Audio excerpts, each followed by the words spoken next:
Hey, welcome back to another session of Motivation WOD. I was reading some interesting research last night on the idea of ego depletion.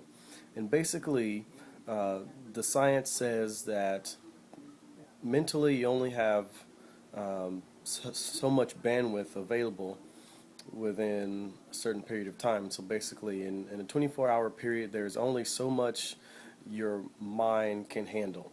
And we know this is obvious physically as well, that there's a certain bandwidth, there's a certain threshold at which the body becomes exhausted.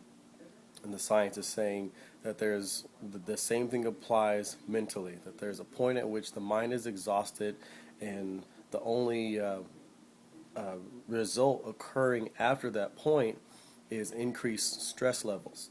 And so when the ability dis- to make good decisions becomes depleted, stress levels rise, and your ability to exercise self-control begins to decline drastically.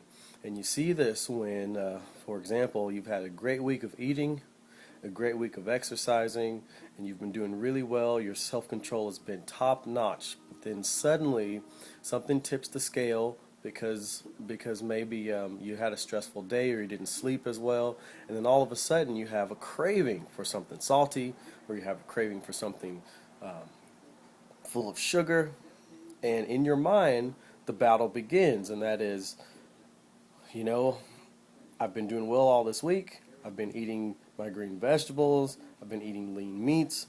But for some reason, that cheeseburger from McDonald's seems really appealing. And you go through this battle with yourself, back and forth about what you know you should do, but how rewarding it seems the other option might be. And one of the key factors to success in these moments is to know that having a cheat day actually has the opportunity to make you more successful. And that is, go ahead and plan to cheat a little bit. And excuse me, I said a cheat day. I personally do not do cheat days. I will have a cheat meal.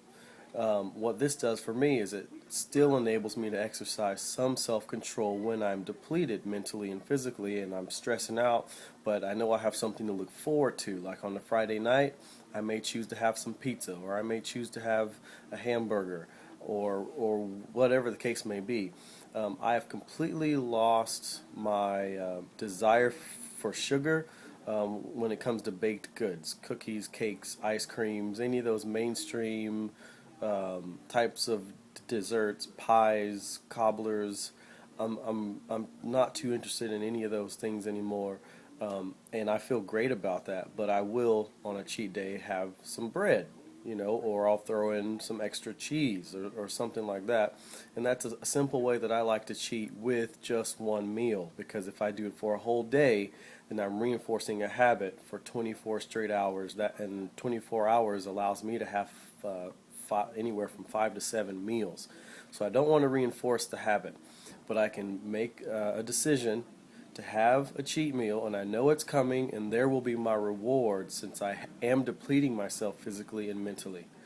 That's just a little bit to think about as you make your choices day to day on how you're going to sleep, how you're going to eat, how you're going to react to people around you, how you're going to be in the environment around you.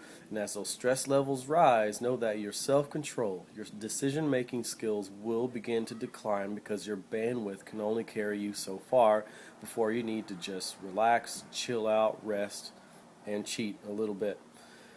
I'll see you next time.